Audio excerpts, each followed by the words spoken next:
అందరికీ నమస్కారం. తాడిపత్రి నియోజకవర్గ ప్రజలకు నిన్నటి దినాన 2024 డిసెంబర్ 31 తాడిపత్రిలో ఎక్కడా లేని విధంగా వినూత్నంగా జేసీ ప్రభాకర్ రెడ్డి గారు చేపట్టిన 31st నైట్ మిడ్ నైట్ లో ఒక ప్రోగ్రామ్ ఏదైతే ఉందో ఈ రోజు స్టేట్ వైడ్ వైరల్ అయ్యింది, పాజిటివ్ వైరల్ అయిందని మేము తాడిపత్రి ఆడబిడ్డలుగా చాలా సంతోషిస్తున్నాము. ఇప్పుడు విషయానికి వస్తే, మేము ఎక్కడ మా ప్రభాకర్ రెడ్డి గారు తాడిపత్రి మహిళలను ఉద్దేశించి మంచిగా చేస్తారు అని బీజేపీకి చెందిన మాధవీలత గారు కొన్ని ఘాటైన వ్యాఖ్యలు చేయడం జరిగింది.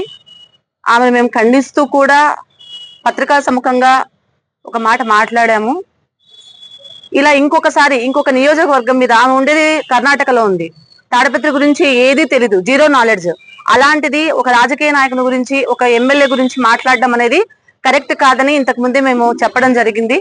ఇప్పుడు ఆమె మీద నాన్ బెయిలబుల్ సెక్షన్ తీసుకోవాల్సిందిగా తాడిపత్రి టౌన్ సిఐ గారికి కంప్లైంట్ ఇవ్వడం జరిగింది.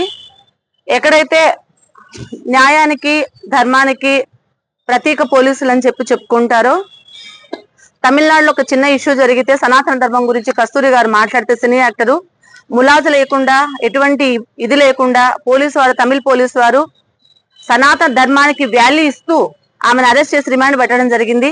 అలాగనే మేము కూడా ఇప్పుడు నటి మాధవిపై ఖచ్చితంగా చర్యలు తీసుకోవాలి.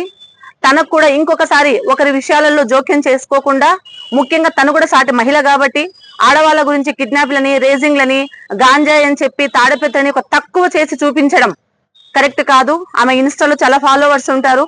మంచిగా తీసుకునే దానికన్నా చెడుగా తీసుకోవడం ఎక్కువ ఉంటుంది. కాబట్టి మేము ఆమెను ఖండిస్తూ, ఆమె మాటలను ఖండిస్తూ, వ్యాఖ్యలను ఖండిస్తూ స్టేషన్ లో కంప్లైంట్ ఇవ్వడం జరిగింది. దయచేసి పోలీసు వారికి తెలియజేయడం ఏమనగా, సార్ ఖచ్చితంగా కేసు రిజిస్టర్ చేసి ఆమెను రిమాండ్ చేయవలసిందిగా సార్ మా తరపున, తాడిపత్రి మహిళల తరపున మేము, మా కౌన్సిలర్ అందరము సీఏ గారిని కలిసి కంప్లైంట్ ఇవ్వడం జరిగింది. సార్ షూర్ గా కేసు అయితే రిజిస్టర్ చేయండి.